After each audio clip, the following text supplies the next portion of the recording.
최근 평양에서 한국에 대한 충격적인 소문들이 돌고 있다고 합니다. 놀라운 사실은 이 소문의 출처가 바로 김정은이라는 점인데요. 많은 전문가들은 이 현상을 보고 그가 남한에 큰 공포감을 느끼는 걸로 보인다고 할 정도라고 합니다. 오늘의 사연자분 또한 소문을 신뢰하다 의문의 USB를 접한 뒤 큰 충격을 받고 탈북을 했다고 하는데요. 대체 북한에서 무슨 일이 일어나고 있는 건지 오늘의 사연 바로 시작합니다. 안녕하세요. 저는 탈북민 리선아라고 합니다. 5년 넘게 북한의 교사로 복무를 했었죠. 우리 학교는 김정은 동상이 정문을 지키고 있는 평양에서도 손꼽히는 중학교였습니다. 저는 이곳에서 가르치는 것을 큰 자부심으로 여겼어요. 특히나 남조선의 실상을 학생들에게 가르칠 때면 가슴이 뜨거워졌죠. 저는 남조선이 얼마나 끔찍한 곳인지 너무나 잘 알고 있었으니까요. 당이 알려준 진실들은 제 뼛속 깊이 새겨져 있었거든요. 남조선에서는 돈이 없으면 병원 문조차 들어설 수 없다고 해요. 길거리에는 치료를 받지 못해 죽어가는 사람들이 널브러져 있다지요.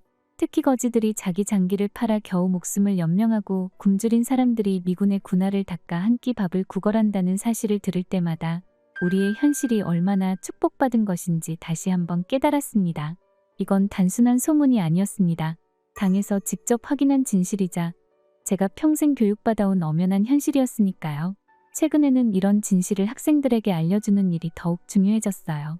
불순한 남한의 자본주의 사상이 우리 사회에 스며들고 있다는 소식이 들려왔기 때문이죠. 그래서 저는 매 수업마다 학생들의 눈을 똑바로 보며 강조했습니다. 남조선은 지옥이며 우리는 지도자님의 은혜로 보호받고 있다고 말이에요. 물론 그때는 알지 못했습니다. 곧 제 인생을 뒤흔들 만한 일이 일어날 거란 사실을 말이죠. 그날도 저는 평소처럼 남조선의 실상을 열정적으로 설명하던 중이었어요. 그런데 갑자기 교실 문이 거칠게 열렸습니다. 보위부 요원들이 성큼성큼 들어왔고 뒷자리에 박민수를 데려갔어요. 민수가 불순한 외국 영상을 보다가 발각된 것이었죠. 당시에 저는 그게 당연한 처벌이라고 생각했습니다. 당의 순수한 사상을 흐리는 자본주의의 독은 반드시 제거되어야 했으니까요. 하지만 이상하게도 마음 한구석이 불편했습니다. 도대체 어떤 영상이었기에 보위부가 직접 나섰을까? 평소에 저답지 않은 의문이 들기 시작했어요. 그리고 그날 저녁, 저에게 충격적인 일이 일어나고 말았습니다. 교실을 정리하던 중 구석에서 작은 USB를 발견했어요. 분명 박민수의 것이었겠죠. 당연히 즉시 보위부에 신고해야 했어요. 15년 차 교사로서 당에 충성하는 인민으로서 그것이 제가 해야 할 일이었죠. 하지만 순간 이상한 충동이 밀려왔어요. 도대체 이 작은 USB 안에 무엇이 들어있기에. 그 순간 제 손은 이미 USB를 집어들고 있었고 곧이어 가방 속으로 미끄러져 들어갔습니다. 15년간 한 번도 의심하지 않았던 진실이 이 작은 물건 앞에서 흔들리기 시작한 거예요. 집으로 가는 길이 지옥 같았습니다. 가방 속 USB가 100kg는 될 것처럼 무거웠어요. 모든 지나가는 사람들이 보이부원 같았고 뒤에서 누군가 쫓아오는 것만 같았습니다. 매일 걷던 길이 이날만큼은 끝없이 멀게 느껴졌어요. 집에 도착해서도 안절부절 못했습니다. USB를 꺼내 보았다가 다시 넣기를 수십 번. 창밖을 내다보며 누가 감시하고 있지는 않은지 확인하기를 수없이 반복했어요. 당에 대한 충성심과 알 수 없는 호기심이 제 마음속에서 치열하게 싸웠습니다.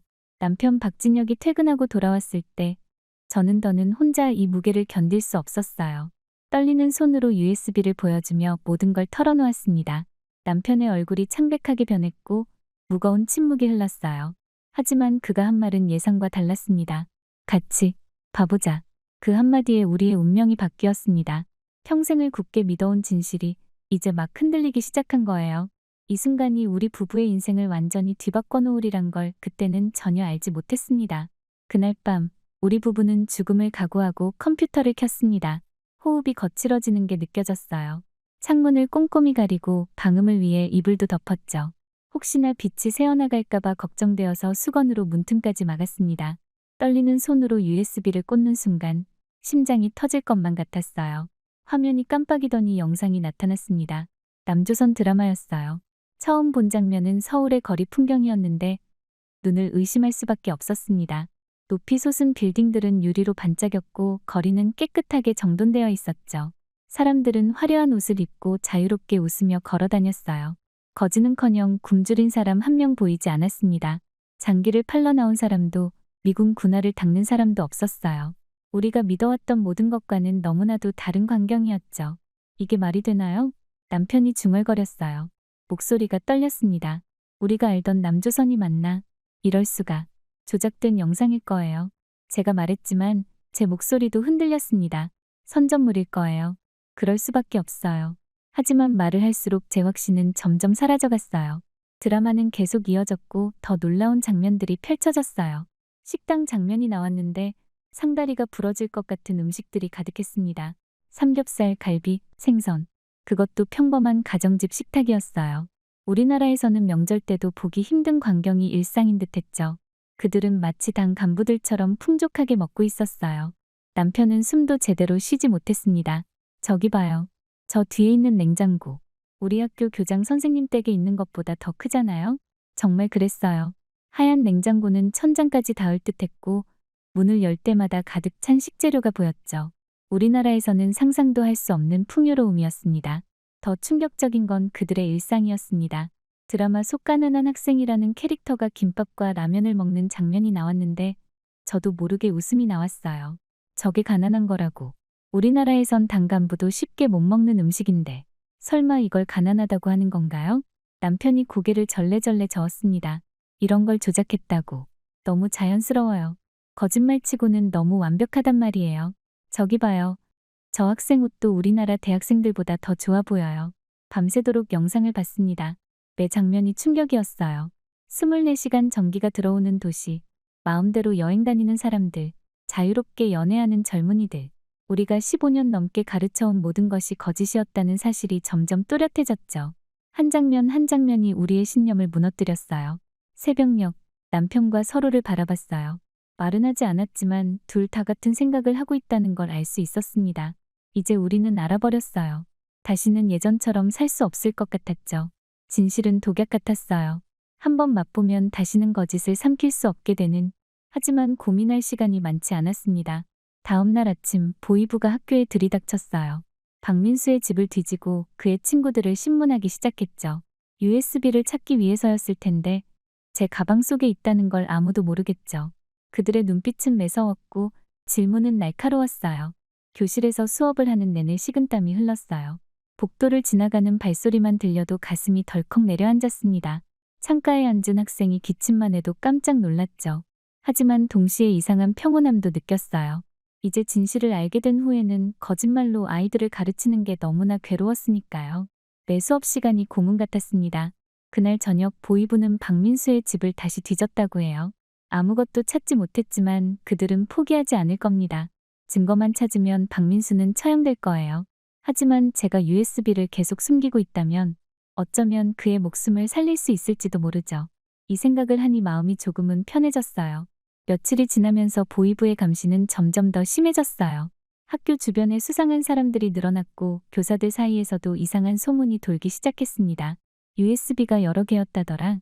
다른 교사도 연루됐다더라. 외국에서 돈을 받고 한 짓이라더라. 매일 새로운 소문이 퍼졌고 공포는 점점 깊어갔죠. 남편과 밤마다 속삭였죠. 이대로 있다간 우리도 위험해져요. 보이부가 수사를 확대하면 여보, 우리 나가야 할 것 같아요. 나도 그렇게 생각해. 이제는 돌이킬 수 없을 것 같아. 그렇게 우리는 결심했습니다. 이제 돌아갈 수 없는 강을 건너기로 한 거죠. 모든 것이 거짓이었다면 진실을 찾아 떠나는 수밖에 없었으니까요. 당과 수령님에 대한 충성심보다 더 강한 것이 우리 마음속에서 자라나고 있었습니다. 그것은 자유에 대한 갈망이었을까요? 아니면 진실을 향한 목마름이었을까요? 진실을 알고 나면 거짓 속에서는 더 이상 살 수 없는 법이니까요. 우리의 삶은 이제 완전히 달라질 것이었습니다. 그날 밤, 남편과 저는 다시 한번 USB 속 영상을 봤습니다. 이제는 떨리는 마음도 조금 잦아들었지만 대신 더 큰 두려움이 몰려왔어요. 우리가 너무 의심이 많아진 걸까요? 제가 물었죠. 불안한 마음에 남편의 손을 꼭 잡았습니다. 남편은 한참을 말이 없었어요. 그러다 조용히 입을 열었습니다. 여보, 당신도 알고 있잖아요. 지금까지 우리가 믿어온 모든 게 거짓이라면 우리 인생은 뭐였을까요? 그 말에 가슴이 찢어지는 것 같았어요. 15년간 학생들에게 가르쳐온 모든 것들이 머릿속을 스쳐 지나갔습니다. 더는 못 살겠어요. 제가 중얼거렸어요. 매일 아침 아이들 앞에서 거짓말을 하고 밤에 돌아와 양심의 가책으로 뒤척이다니. 이런 게 삶일까요? 남편이 깊은 한숨을 내쉬었습니다. 나도 그래요. 공장에서 일하면서도 계속 이상한 생각이 들어요. 우리가 만드는 기계들, 남조선은 우리보다 얼마나 더 좋은 걸 만들고 있을까? 우리는 정말 세상에서 제일 잘 사는 걸까? 보이부의 감시는 날이 갈수록 심해졌어요. 이제는 학교 앞뿐만 아니라 우리 집 주변에도 수상한 사람들이 늘었죠. 더는 시간이 없었습니다. 우리가 억울하게 죽기 전에 나가야 해요. 남편의 말에 고개를 끄덕였어요. 탈북 계획을 세우기 시작했습니다. 가장 중요한 건 평양을 빠져나가는 거였어요. 검문이 심한 평양을 벗어나지 못하면 그 뒤는 생각할 필요도 없었죠. 며칠을 고민한 끝에 친척 방문이라는 카드를 선택했어요. 이동증명서를 받는 과정은 생각보다 복잡했습니다. 먼저 인민반장의 확인이 필요했어요. 다행히 평소당에 충성적이었던 덕에 이 과정은 수월했죠. 그 다음은 직장에서의 승인이었어요. 학교와 공장 모두에서 허가를 받아야 했는데 이게 제일 긴장되는 순간이었습니다. 이모님이 많이 편찮으시다고 해서요.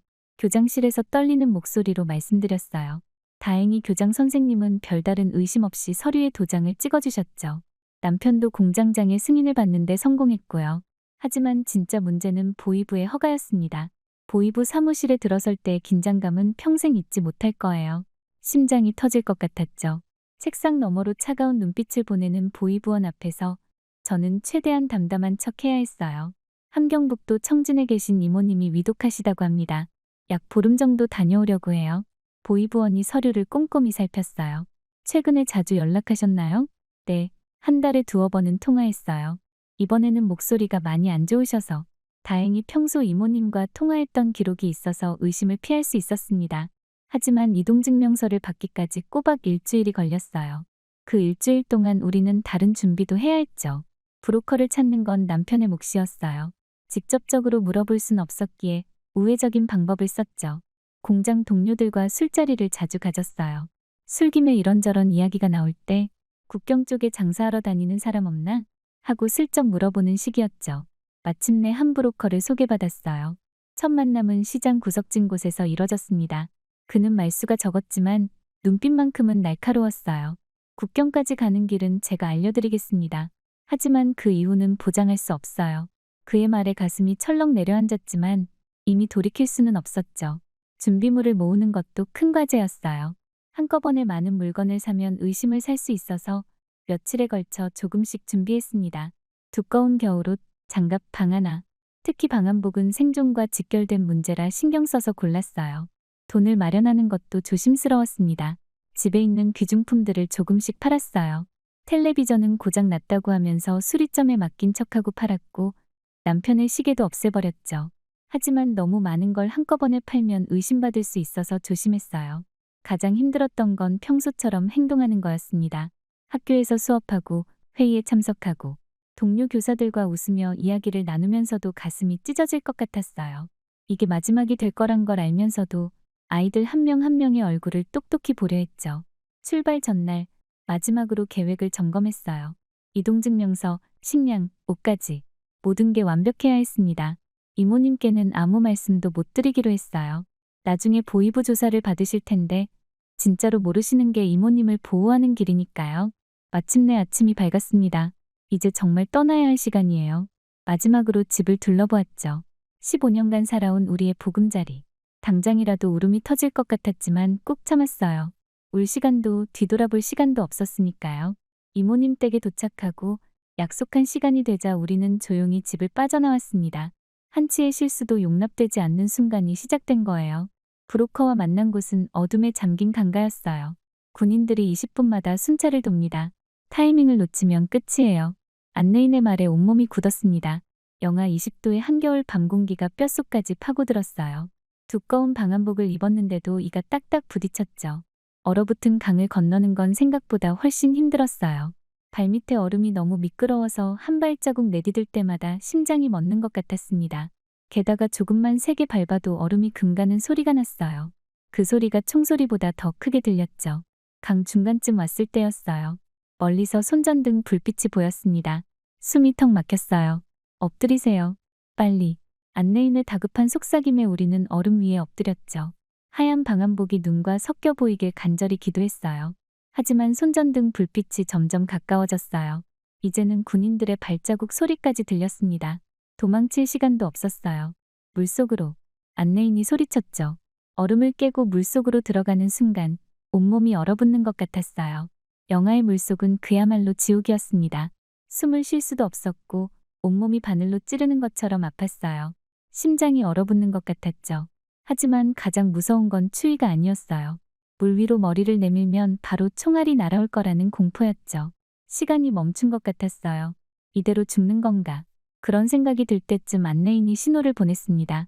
물 밖으로 나오자마자 옷이 순식간에 얼어붙었어요. 걸을 때마다 바스락거리는 소리가 났죠. 하지만 멈출 순 없었어요.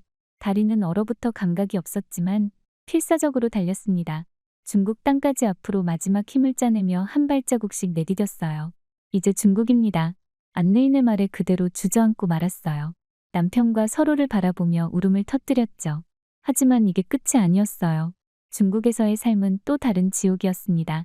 안전가옥이라고 해봤자 창문도 없는 지하실이 대부분이었어요. 햇빛 한 줄기 없는 곳에서 며칠씩 움직이지도 못하고 숨어 지내야 했죠. 화장실도 마음대로 갈 수 없었어요. 매일 밤 공안이 들이닥칠까봐 두려웠습니다. 밖에서 발소리만 들려도 숨을 죽여야 했어요. 한 번은 옆집 안전가옥이 발각됐다는 소식을 들었죠.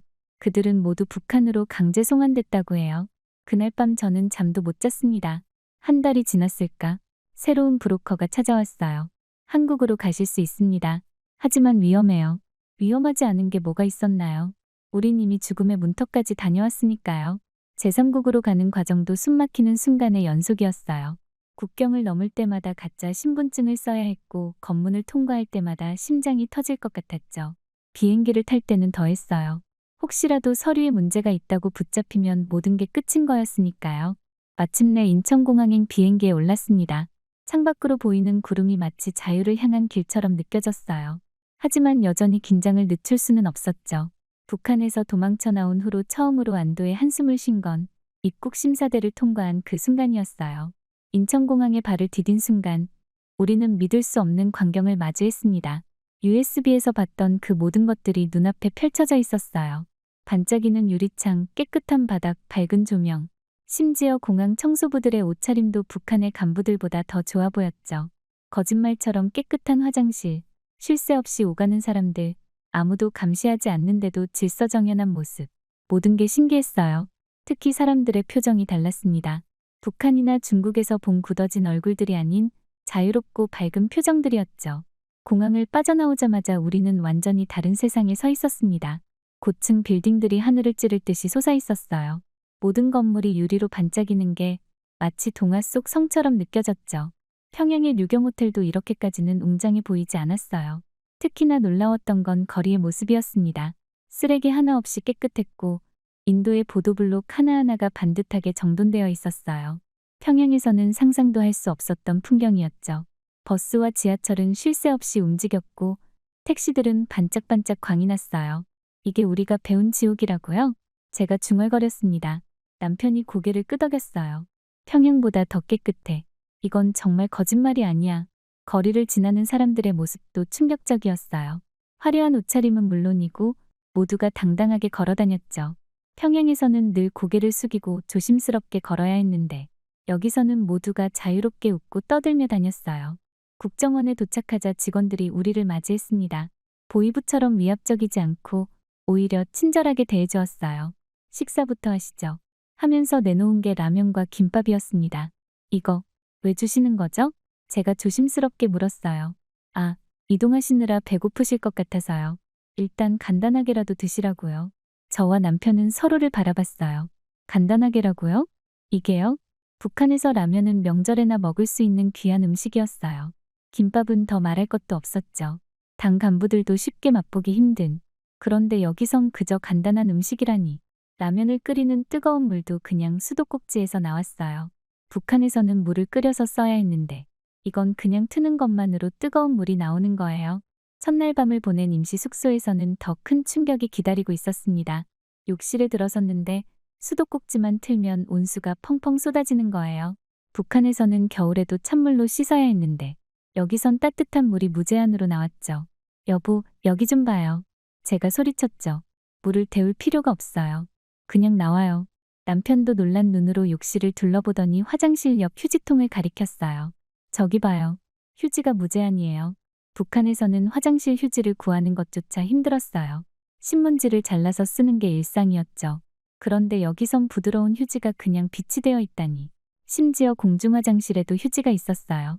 이튿날 직원들이 우리를 마트로 데려갔어요. 자동문이 스르륵 열리는 순간부터 충격의 연속이었습니다. 과일과 채소가 산처럼 쌓여 있었고 육류 코너에는 돼지고기, 소고기가 종류별로 진열되어 있었어요. 과자와 음료수는 너무 많아서 종류를 세어볼 수조차 없었죠. 이건 꿈이에요. 제가 중얼거렸어요. 이렇게 많은 음식을 어디서 가져온 거죠? 직원이 웃으며 대답했어요. 이런 마트가 서울에만 수백 개예요. 특히 놀라웠던 건 사람들의 표정이었어요. 아무도 허겁지겁 물건을 사재기하지 않았고 천천히 골라가며 장을 보고 있었죠. 북한에서는 무엇이든 물건이 나오면 순식간에 동이 났는데 여기선 그런 걱정을 할 필요가 없어 보였어요. 밤거리도 낮과 다르지 않았습니다. 가로등이 환하게 켜져 있었고 상점들은 늦은 시간까지 영업했어요. 젊은이들은 자유롭게 데이트를 즐겼고 레스토랑에서는 웃음소리가 새어나왔죠. 북한에서는 해질 무렵이면 거리가 완전히 어두워졌는데 거리 곳곳에서 본 휴대폰도 충격이었어요. 북한에서는 당 간부들만 가질 수 있는 귀한 물건이었는데 여기선 초등학생들도 들고 다니는 거예요. 게다가 그 휴대폰으로 인터넷도 하고 영화도 본다니. 여보, 남편이 조용히 말했습니다. 우리가 정말 잘 온 것 같아요. 네, 제 눈에도 눈물이 고였어요. 근데 마음이 아파요. 우리가 알고 있던 모든 게 거짓이었다니. 이제 우리는 거짓이 아닌 진실 속에서 살아갈 수 있게 됐어요. 하지만 동시에 북한에 남아있는 사람들 생각에 가슴이 아팠습니다. 그들은 아직도 그 거짓말을 진실이라 믿으며 살아가고 있으니까요. 언젠가는 그들도 이 진실을 알게 될까요? 하나원에서의 교육을 마치고 드디어 우리만의 집으로 이사했습니다. 작은 아파트였지만 우리에겐 꿈 같은 공간이었어요. 전기가 24시간 들어오고 수도꼭지만 틀면 온수가 나오는, 북한에서는 상상도 못했던 일상이 시작된 거죠. 매일 아침 창문을 열 때마다 실감이 나지 않았어요. 창밖으로 보이는 도시의 모습이 마치 영화 속 한 장면 같았거든요. 출근하는 사람들, 등교하는 학생들, 조깅하는 시민들, 모두가 자유롭게 자신의 길을 가고 있었죠. 특히 명동에 처음 갔을 때의 충격은 잊을 수 없습니다. 북한에서는 명동의 거지가 넘쳐나고 장기를 팔아야 겨우 목숨을 부지한다 고 배웠는데 실제 명동은 완전히 달랐어요. 화려한 상점들, 맛있는 음식들, 쇼핑하는 사람들로 가득했죠. 여보, 나 지금도 가끔 꿈을 꾸는 것 같아요. 어느 날 남편에게 말했어요. 내가 15년 동안 학생들에게 거짓말을 가르쳤다는 게 아직도 믿기지 않아요. 남편도 깊은 한숨을 내쉬었습니다. 나도 그래요. 공장에서 일할 때 우리가 세상에서 제일 잘 산다고 믿었는데 이제 보니 우리가 얼마나 뒤처져 있었는지 알겠어요. 정착하고 나서 가장 놀라웠던 건 사람들의 생각하는 방식이었어요. 북한에서는 모든 것을 당과 수령님의 관점에서 봐야 했지만 여기서는 누구나 자유롭게 자신의 의견을 말할 수 있었죠. TV에서도 정부를 비판하는 내용이 나오는데 아무도 잡혀가지 않았어요. 처음에는 이런 자유가 무서웠습니다. 북한에서는 조금만 잘못 말해도 정치범 수용소로 끌려갈 수 있었으니까요. 하지만 시간이 지날수록 이런 자유가 얼마나 소중한지 깨닫게 됐어요. 직장을 구하는 과정도 큰 깨달음을 주었습니다. 북한에서는 당이 모든 것을 결정했지만 여기서는 내가 원하는 일을 선택할 수 있었어요. 물론 쉽지는 않았죠. 하지만 노력하면 기회가 주어진다는 사실이 놀라웠어요. 남편은 전기 관련 자격증을 따기 시작했습니다. 북한에서 배운 기술이 여기서는 너무 뒤떨어져 있다는 걸 깨달았거든요. 여보, 여기서는 공부하면 할수록 새로운 세계가 열려요. 이게 진짜 기회의 땅이에요. 저는 한국어 교사가 되기로 했어요. 북한에서 쓰던 말씨를 고치는 게 힘들었지만 포기하지 않았죠. 탈북민 친구들을 만나 서로 격려하면서 열심히 공부했어요. 그러다 문득 깨달았습니다. 제가 북한에서 가르쳤던 모든 거짓말들, 그걸 바로잡을 수 있는 기회가 생긴 거예요. 북한은 정말 그런가요? 수업 중에 학생들이 물었을 때 저는 진실을 말해줄 수 있었어요. 굶주림에 대해서, 자유가 없는 삶에 대해서, 그리고 거짓말로 가득 찬 교육에 대해서. 이런 이야기를 할 때마다 가슴이 아팠지만 동시에 치유가 되는 것 같았습니다. 휴대폰으로 유튜브를 보는 법을 배웠을 때는 또 한 번 충격을 받았어요. 세상의 모든 정보가 이렇게 쉽게 접근할 수 있다니. 북한에서는 상상도 할 수 없었죠. 인터넷만 있으면 누구나 원하는 것을 배울 수 있다는 게 신기했어요. 주말이면 남편과 서울 곳곳을 다녔습니다. 한강공원에서 피크닉을 즐기고 남산타워에 올라가 도시를 내려다보고 매 순간이 새로웠어요. 우리가 이런 날을 보게 될 줄 누가 알았겠어요? 남편이 말했죠. 특히 도서관에 처음 갔을 때는 눈물이 났어요. 수많은 책들이 자유롭게 읽을 수 있게 놓여 있었거든요. 북한에서는 당에서 허가한 책만 볼 수 있었는데 여기서는 어떤 책이든 자유롭게 읽을 수 있었죠. 나 같은 사람이 더는 나오지 않았으면 좋겠어요. 어느 날 저는 남편에게 말했습니다. 거짓말을 진실이라고 믿으며 살아가는 사람들이 이제는 진실을 알았으면 좋겠어요. 매일 밤 북한에 있는 제자들 생각이 났어요. 그들에게 거짓을 가르쳤던 순간들. 지금도 그들은 그 거짓말을 진실이라 믿으며 살아가고 있겠죠. 그들에게 이 진실을 어떻게든 전하고 싶었어요. 언젠가는 그들도 알게 될 거예요. 남편이 위로해 주었죠. 우리가 그랬던 것처럼 한국에서의 새로운 삶은 우리에게 많은 것을 가르쳐 주었어요. 진정한 자유가 무엇인지, 진실이 얼마나 소중한지, 그리고 무엇보다 희망이 있다는 것을요. 이곳은 우리가 배워온 지옥이 아니었어요. 오히려 새로운 시작을 할 수 있는 기회의 땅이었죠. 이제는 매일 아침 감사하는 마음으로 하루를 시작합니다. 자유롭게 생각하고, 말하고, 꿈꿀 수 있다는 것. 이런 당연한 것들이 얼마나 소중한지 이제는 알아요. 그리고 이런 진실이 언젠가는 북한의 모든 사람들에게도 전해지길 간절히 바랍니다. 우리의 이야기가 희망이 되었으면 해요. 제가 말했습니다. 네, 그리고 그들도 언젠가는 자유를 찾을 수 있을 거예요. 남편이 대답했죠. 그날이 올 때까지 우리가 할 수 있는 일을 해야겠어요. 이제 우리는 새로운 꿈을 꾸고 있어요. 언젠가 통일이 되면 북한의 학생들에게 진실을 가르치는 것. 그것이 제가 가진 가장 큰 소망입니다. 그때까지 저는 이곳에서 진실을 배우고 기록하고 나누며 살아갈 거예요. 저의 이야기는 이렇게 끝이 나지만 저희 새로운 이야기는 이제 시작입니다. 지금까지 저희 이야기를 들어주셔서 감사합니다. 구독자님들의 가정에도 항상 평화가 있기를 진심으로 기도하겠습니다. 구독과 좋아요는 큰 힘이 됩니다.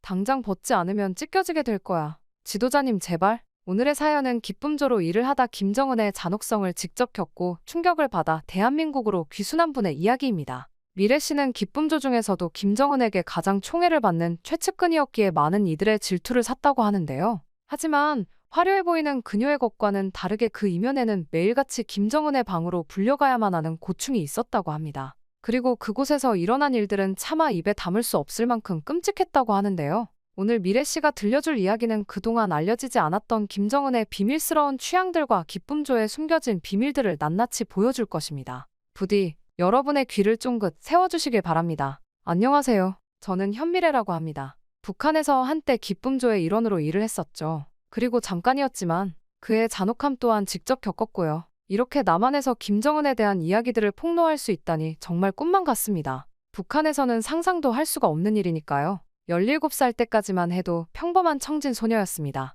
어렸을 때부터 저는 청진에서 제일 예쁘다는 소리를 많이 들었어요. 특히 고등학교 들어가면서부터는 길을 가다가도 사람들이 자주 돌아봤죠. 그때는 그게 자랑스럽기도 했고 부끄럽기도 했습니다. 하지만 그때는 몰랐습니다. 그 관심이 제 인생을 완전히 뒤바꿔 놓을 것이라는 걸 말이죠. 운명은 꽃샘추위가 한창이던 3월, 학교 음악회 무대에서 시작됐어요. 제가 부른 노래는 조국 찬가였죠. 무대에서 내려오자마자 교장 선생님이 다급하게 절 찾았습니다. 미래야, 윗분들이 너를 보자고 하신다. 그때만 해도 단순히 칭찬받을 일이라 생각했어요. 하지만 다음날 아침 검은색 승용차가 우리 동네 골목을 가득 메웠습니다. 차에서 내린 당 간부들의 구두 소리가 계단을 따라 올라왔어요. 동무는 이제 예술단에서 활동하게 될 거요. 영광스러운 자리지. 당 간부는 저 말과 함께 어머니 앞에 백돈 뭉치를 놓았어요. 100만 원이었습니다. 우리 가족이 1년 동안 먹고 살 수 있는 돈이었죠. 어머니는 그 돈을 보자마자 얼굴이 하얘졌어요. 돈의 무게만큼이나 무거운 의미를 알았던 겁니다.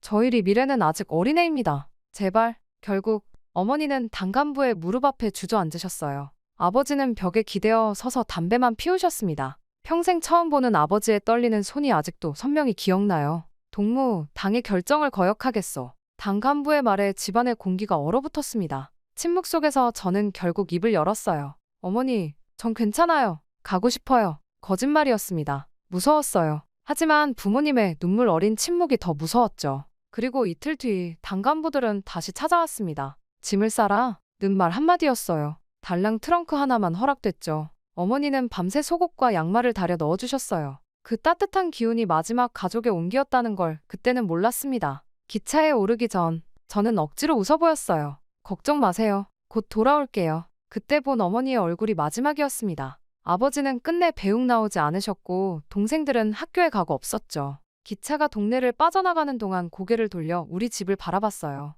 낡은 슬레이트 지붕, 녹슨 철문, 갈라진 담벼락, 못나 보이기만 하던 것들이 그렇게 소중할 줄 몰랐습니다. 달동네 꼭대기 우리 집이 보이지 않을 때까지 고개를 돌리고 또 돌렸어요. 그렇게 저는 평양으로 향했습니다. 가방 속에는 어머니가 몰래 넣어주신 마늘 장아찌 한 병이 있었어요. 나중에야 알았죠. 그건 어머니의 마지막 사랑이었다는 걸. 달동네의 계단을 오르내리며 보냈던 평범한 나날들이 제 인생의 마지막 행복이었다는 것도요. 평양으로 가는 기차 안에서 저는 창밖으로 스쳐 지나가는 풍경을 하염없이 바라봤습니다. 청진에서 평양까지 12시간이 넘는 긴 여정이었어요. 마지막으로 본 어머니의 눈물 젖은 얼굴이 자꾸 떠올랐죠. 가방 속에 몰래 넣어주신 마늘 장아찌 병이 품 안에서 따뜻했습니다. 창밖이 어두워질 무렵 안내방송이 흘러나왔어요. 평양에 도착하였습니다. 플랫폼에는 검은색 승용차가 기다리고 있었죠. 처음 보는 화려한 평양의 밤거리를 지나는 동안 제 심장은 마구 뛰었습니다. 양각도 국제호텔입니다. 동무의 새로운 보금자리가 될 것이요. 운전기사의 말에 고개를 들어보니 47층 높이의 거대한 건물이 어둠 속에서 우뚝 솟아 있었어요. 대동강이 내려다 보이는 특별 객실로 안내받았죠. 드라마에서나 보던 호화로운 공간이었어요. 푹신한 침대에 반짝이는 샹들리에 따뜻한 물이 나오는 욕실까지 마치 꿈을 꾸는 것만 같았죠. 푸세식 화장실이 있는 저희 집과는 완전히 반대가 되는 모습이었으니까요. 그리고 그날 밤 저와 비슷한 또래의 20명 정도가 모였습니다. 전국 각지에서 뽑혀온 소녀들이었어요. 첫날부터 엄격한 규칙이 주어졌죠. 외출 금지, 외부 연락 금지, 그리고 절대 복종. 이런 규칙들이 무슨 의미인지는 나중에야 알게 됐습니다. 다음 날부터 매일 새벽 5시 매서운 기상나팔 소리가 울렸어요. 군대식 생활의 시작이었습니다. 새벽 운동으로 하루를 시작해서 밤 11시 취침까지 쉴 틈도 없었죠. 노래, 춤, 피아노는 기본이었고 영어와 일본어까지 배워야 했어요. 하루 12시간이 넘는 고된 훈련의 연속이었습니다. 그곳에서 만난 소희 언니는 특별했어요. 23살의 소희 언니는 우리의 선배이자 조교였습니다. 때때로 저를 불러 은밀한 조언을 해주곤 했죠. 미래야, 너무 눈에 띄면 안 돼. 적당히 예뻐야 해. 하지만 그때는 그 말의 진짜 의미를 이해하지 못했어요. 그곳에서는 매일같이 철저한 외모 관리가 이어졌으니까요. 체중 조절은 기본이었고 피부 관리, 화장법까지 마치 상품을 다듬어가는 것 같았습니다. 그러다 우연히 들은 한마디가 저를 충격에 빠뜨렸죠. 술에 취한 간부가 실수로 내뱉은 기쁨조 라는 단어였습니다. 이후 점점 이상한 일들이 눈에 띄기 시작했어요. 어느 날 밤엔 옆방에서 흐느낌 소리가 들렸죠. 다음 날이면 그 소리의 주인공은 보이지 않았고 아무도 그 사람에 대해 말하지 않았어요. 마치 없었던 사람처럼 말이 젖어. 그러던 어느 날 아침 최고존엄 앞에서 공연할 동무들이 발표됐습니다. 제 이름도 호명이 되었어요. 그리고 그때부터 더욱 엄격한 관리가 시작됐죠. 저희는 매일같이 건강검진을 받고 끊임없는 신문과 조사를 견뎌야 했어요. 드디어 그날이 왔습니다. 김정은 앞에서의 첫 공연 날이 말이죠. 저는 떨리는 손으로 분장을 하고 의상을 입었어요. 그리고 마침내 무대에 올라 김정은을 마주했을 때 의외로 어린 얼굴에 놀랐습니다. 하지만 그 눈빛만은 절대 잊을 수가 없었어요. 섬뜩할 정도로 차가운 눈빛이었죠. 그리고 그날 밤 공연이 끝난 후 새벽 2시였어요. 최고존엄의 부름이다. 차가운 목소리가 제 문 밖에서 들렸습니다. 순간 온몸에 피가 얼어붙는 것 같았어요. 문득 소희 언니의 그 말이 떠올랐죠. 너무 예쁘면 위험해. 고급 승용차가 저를 특각으로 데려갔습니다. 붉은 비단 커튼, 호화로운 샹들리에 그 화려함 속에 감춰진 어둠이 서서히 모습을 드러냈어요. 김정은은 소파에 앉아 있었죠. 이리 오라. 는 말 한마디에 제 다리는 후들거렸습니다. 제가 얼어붙은 채로 잘 움직이지 못하자 김정은은 저에게 소리를 질렀어요. 얼른! 저는 그 소리를 듣자마자 김정은에게 빠르게 다가갔습니다. 김정은 앞에 섰을 때는 오금이 저릴 정도더군요. 그는 저를 위아래로 천천히 훑더니 말했습니다.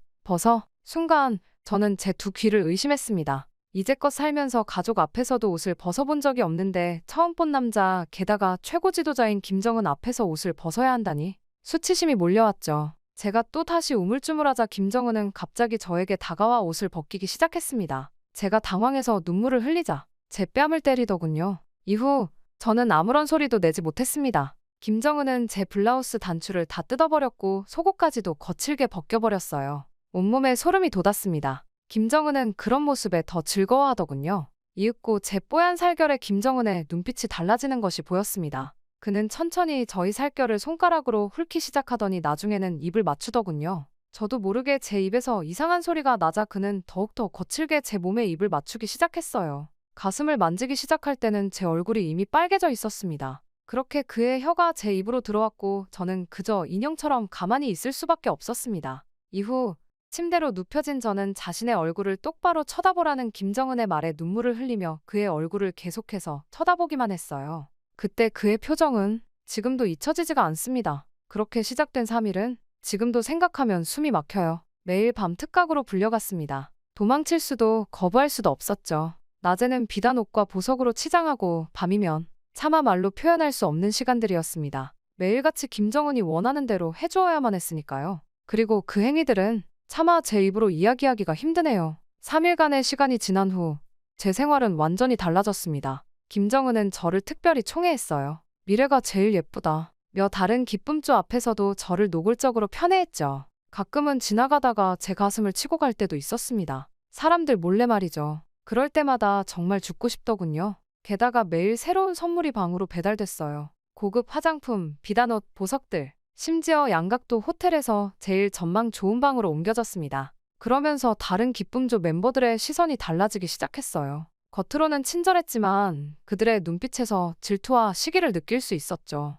미래는 이제 우리랑 다르다 며 은근히 따돌리기도 했습니다. 하지만 아무도 제게 직접적으로 불평할 순 없었어요. 제가 그분의 총애를 받고 있다는 걸 알았으니까요. 소희 언니만이 여전히 저를 걱정했습니다. 미래야, 높이 올라갈수록 떨어질 때 더 아파. 조심해. 그때는 그 말이 무슨 뜻인지 이해하지 못했어요. 최고의 자리에 올랐다고 생각했으니까요. 그렇게 저는 거의 매일 밤 김정은의 부름을 받았습니다. 다른 기쁨조들은 한 달에 한 번도 부름받기 힘들다는데 저는 특별했어요. 그만큼 받는 선물도 컸습니다. 하지만 그 화려함 뒤에 숨겨진 공포는 점점 커져갔어요. 그리고 그때는 몰랐습니다. 곧 제 인생을 뒤집을 일들이 일어날 것이라는 것을 말이죠. 그러다 갑자기 건강에 이상이 생겼습니다. 원인 모를 출혈이 시작됐고 이상한 증상들이 나타났어요. 의사들은 당황했고 검사는 계속됐지만 원인을 찾지 못했죠. 그러던 어느 날 밤 다시 특각으로 불려갔습니다. 몸 상태가 좋지 않다고 말씀드리고 싶었지만 그럴 수 없었어요.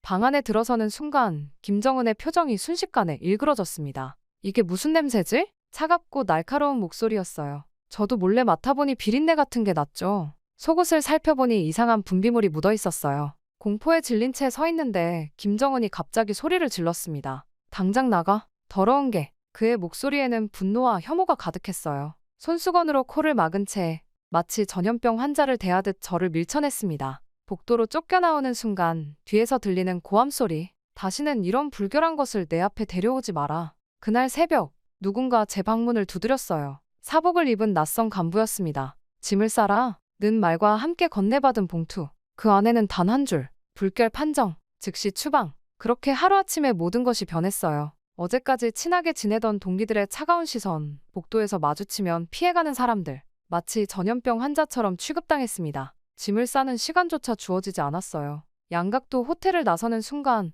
저는 뒤돌아보지 않았습니다. 그곳에서의 기억은 마치 누군가 제 영혼에 깊숙이 박아놓은 칼날 같았으니까요. 평양행 열차를 탔을 때의 설렘은 이미 오래전에 사라졌고 이제 저는 다시 청진으로 돌아가는 기차에 몸을 실었습니다. 쫓기듯 떠나는 평양의 밤거리를 보며 처음으로 깨달았어요. 이곳은 천국이 아닌 지옥이었다는 걸. 새벽 기차는 꿈결처럼 청진역에 도착했습니다. 한 달 전만 해도 양각도 호텔 47층에서 평양의 불빛을 내려다보던 제가 이제는 낡은 가방 하나 달랑 들고 서 있었어요. 그마저도 다 빼앗기고 처음 왔던 옷차림 그대로 돌려보내졌죠. 떠날 때 입었던 교복마저 이제는 몸에 맞지 않았습니다. 집으로 향하는 발걸음이 무거웠어요. 달동네 골목길은 여전했지만 뭔가 달라 보였습니다. 어쩌면 달라진 건 이 거리가 아니라 저였겠죠. 끝없이 이어지는 계단을 한 걸음 한 걸음 올라가면서 문득 물동이를 들고 오르내리던 그때가 그리워졌어요. 그리고 드디어 집에 도착했을 때 저는 충격을 받고 말았습니다. 낡은 슬레이트 지붕과 녹슨 철문은 온데간데없고 텅 빈 폐허만 남아있었기 때문이죠. 이웃집 아주머니께 물어보니 우리 가족이 한 달 전 장마당 근처로 이사를 갔다고 했습니다. 당에서 나라 돈을 환수한다고 왔더구만. 너희 어머니가 장마당에서 장사를 시작했어. 거기 제일 허름한 골목으로 이사 갔잖니? 아주머니의 말씀에 가슴이 철렁 내려앉았어요. 평양에 갈 때 받았던 100만 원이 우리 가족의 발목을 잡은 거죠. 당에서 환수하겠다고 찾아오자 부모님은 하루아침에 거지가 되셨을 거예요. 그런데 너 무슨 예술단에 들어갔다면서? 왜 벌써 돌아왔어? 아주머니의 눈빛은 불편해 보였어요. 수근거리는 소리가 들렸지만 차마 뒤돌아보지 못했습니다. 예전에는 저를 예뻐하며 과자를 쥐어주시던 분들인데 이제는 마치 더러운 것이라도 본 듯 피하셨죠죠. 저는 얼버무리며 곧바로 장마당으로 향했습니다. 어머니를 찾아야 했으니까요. 1시간을 헤매다가 드디어 어머니를 발견했어요. 과일 저판 앞에서 장사를 하고 계셨죠. 한 달 사이에 어머니는 몰라보게 늙어 계셨어요. 흰머리가 부쩍 늘었고 허리는 더 굽어 있었습니다. 엄마, 떨리는 목소리로 불러봤어요. 어머니는 제 목소리를 듣자마자 흠칫 놀라셨습니다. 그리고 저를 보시자마자 얼굴이 하얗게 변하셨어요. 주변을 힐끗거리시더니 재빨리 고개를 돌리셨습니다. 떨리는 손으로 좌판을 정리하시는데 귤 하나가 바닥에 떨어졌어요. 귤을 주우시면서 몰래 눈물을 닦으시는 게 보였습니다. 어머니는 서둘러 자리를 피하셨어요. 하지만 그 순간 어머니의 손에서 뭔가가 살짝 떨어졌습니다. 구겨진 종이 뭉치였어요. 얼른 주워서 골목에 들어가 펼쳐보니 어머니의 글씨체가 선명했습니다. 어서 떠나라. 나는 각오했다. 너만이라도 살아야 한다. 그때 누군가 제 팔을 잡았어요. 돌아보니 초등학교 때 친구 선미였습니다. 미래야, 여기 있으면 안 돼. 우리 집으로 가자. 이러다 너희 가족까지 위험해져. 선미네 집은 장마당 뒤편에 작은 골목에 있었어요. 다락방으로 올라가자 선미가 조심스럽게 이야기를 꺼냈습니다. 선미 오빠가 중국과 북한을 오가며 무역을 한다고 했어요. 표면적으로는 곡물 장사였지만 실은 탈북자들을 도와주는 브로커였죠. 우리 오빠가 국경경비대하고도 다 연결돼 있어. 한 달에 서너 명은 무사히 보낸대. 선미는 더 낮은 목소리로 말을 이었습니다. 들어봐, 미래야. 우리에겐 계획이 있어.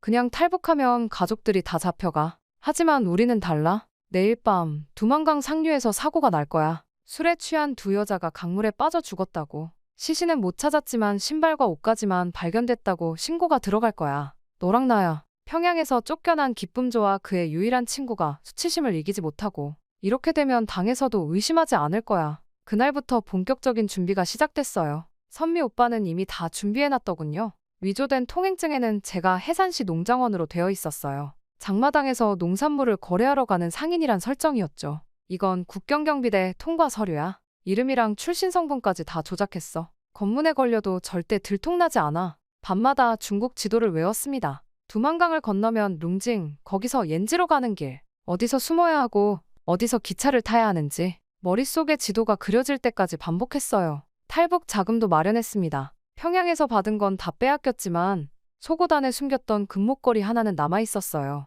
선미 오빠가 그걸 팔아서 브로커 비용을 마련했죠.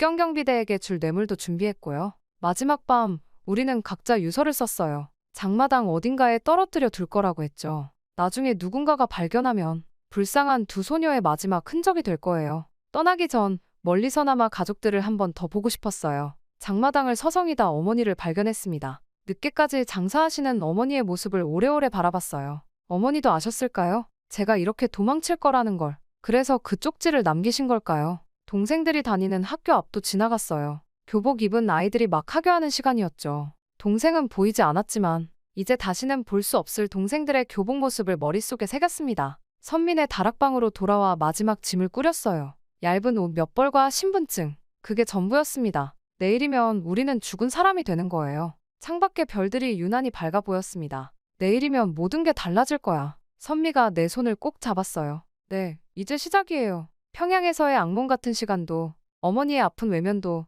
모두 이 순간을 위한 것이었나 봐요. 내일이면 우리는 차가운 강물 속으로 사라진 불쌍한 두 소녀가 되겠지만 그 이름으로 우리 가족들은 살아갈 수 있을 거예요. 새로운 삶을 향한 첫걸음. 떨리는 마음으로 그 시간을 기다렸습니다. 그리고 밤 11시 선미가 저를 깨웠어요. 창밖은 칠흑같이 어두웠고 바람이 거세게 불었습니다. 도망치기엔 최적의 날씨였죠. 서둘러. 오빠가 기다리고 있어. 발걸음을 재촉하며 어둠 속으로 나섰어요. 낡은 트럭 뒤편에 숨어 앉았는데 차가운 바람이 옷 속으로 파고들었습니다. 온몸이 떨렸지만 두려움 때문인지 추위 때문인지 분간이 안 됐어요. 트럭은 삐걱거리며 국경으로 향했죠. 삼지연에서 해상까지 가는 기차는 마치 거북이처럼 느렸습니다. 객차 안은 묵은 김치 냄새가 났고 딱딱한 의자는 엉덩이가 아플 정도였어요. 창밖으로는 하얀 서리가 내린 들판이 끝없이 이어졌죠. 그런데 그런 건 문제가 되지 않았어요. 검표원이 통행증을 확인할 때마다 심장이 멎는 것 같았으니까요. 농장원 동무,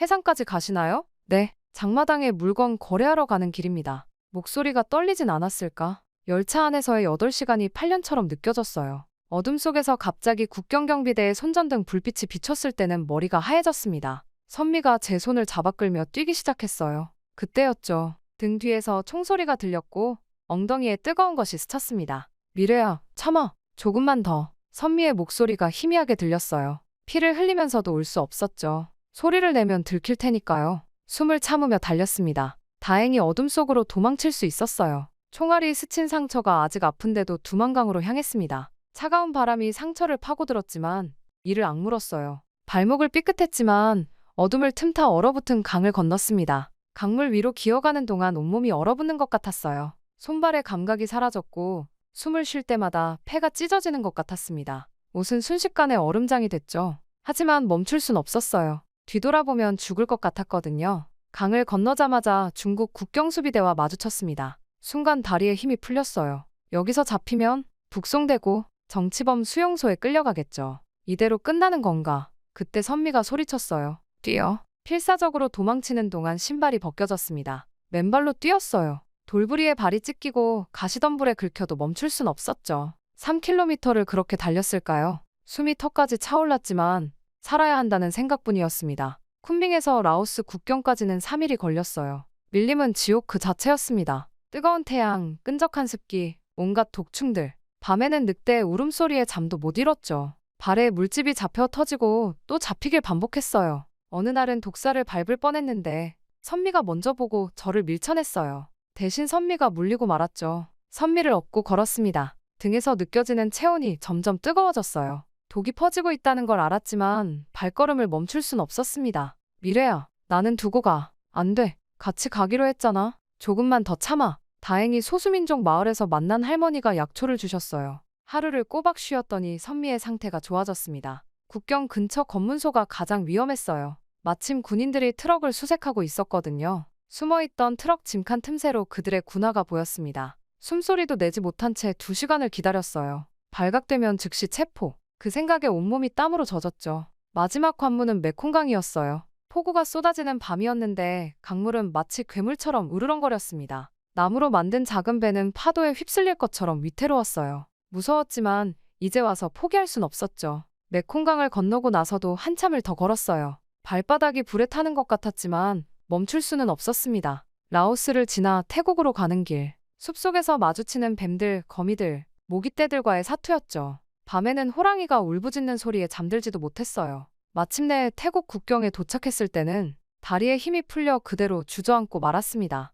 며칠 만에 처음으로 눈물이 났어요. 이제 진짜 살 수 있을 것 같았거든요. 여기서는 잡히는 게 좋아요. 브로커의 말이 이상하게 들렸지만 그게 맞는 말이었어요. 태국은 우리 같은 탈북자들을 잡으면 북한으로 송환하지 않거든요. 오히려 난민으로 보호해준다고 했죠. 태국 경찰에게 자수하자마자 우리는 방콕 외곽의 이민국 수용소로 이송됐어요. 처음으로 제대로 된 잠을 잘 수 있었죠. 비록 수용소였지만 더 이상 도망칠 필요가 없다는 사실이 얼마나 감격스러웠는지 몰라요. 수용소에서의 87일. 매일이 지루했지만 그래도 행복했어요. 하루 3끼 식사가 나왔고 잠자리도 깨끗했거든요. 거기서 만난 다른 탈북자들의 이야기를 들으며 많이 울었습니다. 다들 저보다 더 힘든 길을 걸어왔더라고요. 그러던 어느 날 주태국 한국 대사관 직원이 찾아왔어요. 대한민국으로 가고 싶습니까? 그 말에 온몸이 떨렸습니다. 꿈만 같았어요. 대사관 직원은 제 손을 잡아주며 말했죠. 함께 가시죠. 인천행 비행기를 탈 때 창밖에 구름을 보며 생각했어요. 두만강에서 메콩강까지 그 긴 여정이 드디어 끝나는구나. 승무원이 건넨 따뜻한 음료를 마시면서 처음으로 안도의 한숨을 쉬었습니다. 비행기가 인천공항에 착륙할 때 활주로의 불빛들이 마치 별처럼 반짝였어요. 그 순간 알았죠. 이제 정말 자유의 땅에 왔다는 걸. 승객들이 하나둘 내리는 동안 저는 좀 더 자리에 앉아 있었어요. 북한을 떠나온 그 순간부터 이 순간까지 모든 게 주마등처럼 스쳐 지나갔거든요. 선미와 함께했던 순간들, 생사를 넘나들었던 순간들, 그리고 이제는 다시는 볼 수 없을 가족들의 얼굴까지. 손님, 이제 내리셔야 합니다. 승무원의 따뜻한 목소리에 정신을 차렸어요. 네, 이제 진짜 시작이에요. 새로운 삶. 그 첫걸음을 내디딜 시간이었습니다. 비행기에서 내리자마자 눈앞에 펼쳐진 광경에 말문이 막혔어요. 인천공항은 제가 상상했던 그 어떤 건물보다도 거대했습니다. 평양 순환공항과는 비교도 안 되는 규모였죠. 반짝이는 유리창과 높은 천장, 끝없이 이어지는 통로.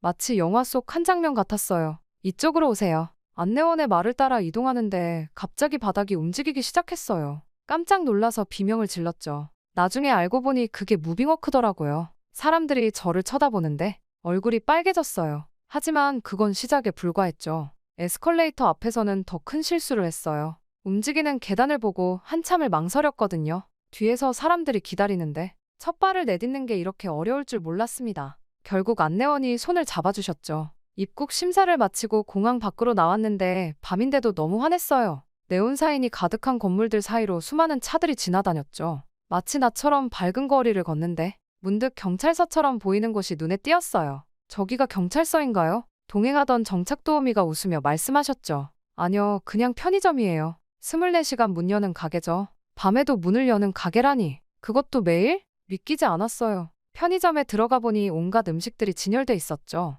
도우미가 커피를 사주셨는데 첫 모금을 마시자마자 눈살이 찌푸려졌어요. 이런 쓴 물을 왜 마시나요? 아메리카노는 처음이시죠? 익숙해지면 맛있어요. 그때는 이해할 수 없었지만 지금은 저도 아메리카노 없이는 못 살게 됐네요. 이후 하나원에서의 교육이 시작되고 본격적인 문화 충격이 찾아왔어요. 가장 힘들었던 건 한국식 경어 사용이었죠. 북한에서는 동무나 선생님 정도였는데 님을 붙이는 것부터 습니다, 새우 같은 말투까지 너무 어려웠어요. 특히 오빠라는 단어 때문에 큰 실수를 했죠. 북한에서는 쓰지 않는 말이니까요. 한 번은 식당에서 나이 많은 남자 손님을 오빠라고 불렀다가 큰 오해를 샀어요. 그리고 휴대폰. 처음 받았을 때는 너무 기뻤는데 요금제라는 게 있다는 걸 알고 놀랐어요. 북한에서는 통신비를 내긴 했지만 이렇게 복잡한 시스템은 처음이었거든요. 데이터는 또 뭐고 와이파이는 또 뭐고. 배달의민족 앱을 처음 썼을 때는 정말 황당한 실수를 했어요. 치킨을 주문했는데 수량을 잘못 눌러서 10마리나 시켰죠. 배달원이 치킨 박스 산더미를 들고 왔을 때 눈물이 날 뻔했어요. 다행히 옆집 아주머니가 나눠 먹자고 하셔서 다들 한바탕 웃으며 먹었죠. 신용카드는 더 신기했어요. 돈도 없는데 물건을 살 수 있다니. 처음에는 이해가 안 됐어요. 한 번은 카드 결제하고 현금도 냈다가 카운터 직원이 당황하시더라고요. 지금 생각하면 웃음이 나지만 그때는 정말 창피했어요. 하지만 가장 큰 변화는 병원에서 경험했죠. 국립중앙의료원에서 첫 검진을 받는데 의사 선생님이 너무 친절하셨어요. 북한에서는 상상도 못할 일이었죠. 의료기기들도 처음 보는 것들 뿐이었고 검진 결과 영양실조에 폐렴 초기 증상까지 있더라고요. 탈북 과정에서 생긴 상처들도 치료가 필요했고 의사 선생님은 천천히 하나하나 설명해 주셨어요. 조급해하지 마세요. 차근차근 나아질 거예요. 매주 병원을 다니면서 치료를 받았어요. 영양제도 맞고 물리치료도 받고 처음으로 제 몸을 제대로 돌볼 수 있었죠. 심리 상담도 시작했어요. 처음에는 낯설었지만 점점 마음의 짐을 내려놓을 수 있었죠. 특히 기억에 남는 건 치과 치료였어요. 북한에서는 마취도 없이 이를 뽑았는데 여기서는 통증 하나 없이 치료가 끝났어요. 의사 선생님이 많이 아프셨죠? 라고 물으시는데 갑자기 눈물이 나더라고요. 간호사 선생님들도 항상 밝게 웃으며 맞아주셨어요. 주사 놓을 때도 조금만 참으세요 하시면서 북한에서는 상상도 못했던 친절이었죠. 치료가 다 끝나갈 즈음에는 제 담당 간호사님이 이제 우리 미래씨 다 나았네요 하시면서 등을 토닥여 주셨어요. 육체적인 치료만큼 중요했던 건 마음의 치유였어요. 심리 상담사 선생님과의 만남은 제 인생의 전환점이 됐죠. 처음에는 말하기 힘들었던 이야기들, 평양에서의 일들, 탈북 과정에서의 공포 하나둘 꺼내놓을 수 있었어요. 미래씨가 겪은 일들은 미래씨 잘못이 아니에요. 이제는 안전해요. 그 말을 듣는 순간 오랫동안 참아왔던 눈물이 터져나왔어요. 선생님은 그저 조용히 옆에 있어주셨죠. 그렇게 조금씩 과거의 상처들이 아물기 시작했어요. 치료를 받으면서 느낀 건 이곳은 정말 낯선 천국이라는 거였어요. 때론 낯설어서 당황스럽고 때론 실수해서 창피하지만 이런 실수와 실패를 너그럽게 받아주는 곳, 천천히 배우고 적응할 수 있게 기다려주는 곳. 매일 밤 잠들기 전에 생각했어요. 오늘은 또 어떤 새로운 것을 배웠는지, 어떤 실수를 했는지, 그리고 그 실수를 어떻게 극복했는지 마치 일기를 쓰듯이 하루를 되돌아보는 게 습관이 됐죠. 이제는 에스컬레이터도 자연스럽게 탈 수 있고 아메리카노도 맛있게 마시고 카드 결제도 척척 해내요. 아직도 가끔은 실수하지만 그래도 괜찮아요. 이곳은 실수해도 다시 시작할 수 있는 곳이니까요. 그리고 무엇보다 제가 선택한 자유의 땅이니까요. 실수도 실패도 괜찮은 곳. 그렇게 생각하니 하나원에서의 생활이 한결 편안해졌어요. 3개월, 길 것만 같았던 교육기간이 어떻게 지나갔는지 모르겠어요. 한국 사회의 기본적인 것들을 배웠죠. 지하철 타는 법부터 은행 업무 보는 법까지 모든 게 새로웠어요. 하나원에서의 마지막 날, 담당 선생님께서 제 손을 꼭 잡아주셨어요. 이제 진짜 새 삶이 시작되는 거예요. 힘내요. 정착금이 담긴 통장과 함께 임대주택 계약서를 받았어요. 서울 노원구의 작은 원룸이었죠. 정부에서 지원해주는 집. 제 이름으로 된 첫 계약서를 받아들고 가슴이 떨렸어요. 이제 정말 내 집이 생기는 거예요. 원룸에 처음 들어섰을 때 그 느낌을 잊을 수가 없어요. 비록 작은 공간이었지만 내 이름으로 된 첫 집이었으니까요. 창문으로 들어오는 햇살, 새하얀 벽지, 그리고 작은 베란다까지 모든 게 꿈만 같았어요. 여기가 진짜 제 집인가요? 구청 직원분이 웃으시면서 말씀하셨죠. 그럼요. 이제부터 미래 씨의 보금자리예요. 가구를 들이고 살림살이를 채우면서 처음으로 정착이라는 게 실감났어요. 좌식 테이블을 놓고 작은 냉장고를 들이고 하나하나 제가 고른 물건들로 집이 채워질 때마다 가슴이 벅찼죠. 미용학원은 제가 스스로 선택한 첫 도전이었어요. 북한에서도 언니들 머리를 예쁘게 해주는 걸 좋아했거든요. 평양에서 그때의 기억은 지우고 싶지만 미용 자체는 제가 정말 좋아하는 일이니까요. 아침에는 미용학원에서 기술을 배우고 저녁에는 마트에서 아르바이트를 했어요. 처음에는 너무 힘들었죠. 진열대 정리하는 것부터 손님들 응대하는 것까지 모든 게 서툴렀어요. 특히 한국식 존댓말을 쓰는 게 어려웠죠. 죄송합니다, 고객님. 이 말 한마디 제대로 하는데도 한참이 걸렸어요. 첫 월급을 받던 날, 통장에 찍힌 숫자를 보면서 울었어요. 제가 직접 번 돈이에요. 누구의 도움도 아닌 제 노력으로 번 돈이었죠. 마트 알바로 받은 95만 원. 그 돈이 그렇게 소중할 줄 몰랐어요. 미용학원에서는 매일이 새로운 도전이었어요. 파마, 염색, 커트. 처음에는 마네킹 머리카락 자르는 것도 떨렸는데 이제는 제법 손님 머리도 잘 다룰 수 있게 됐죠. 특히 선생님께서 미래씨, 센스 있다 고 칭찬해 주실 때는 정말 행복했어요. 학원 동기들과 친해지면서 처음으로 친구라는 걸 만들었어요.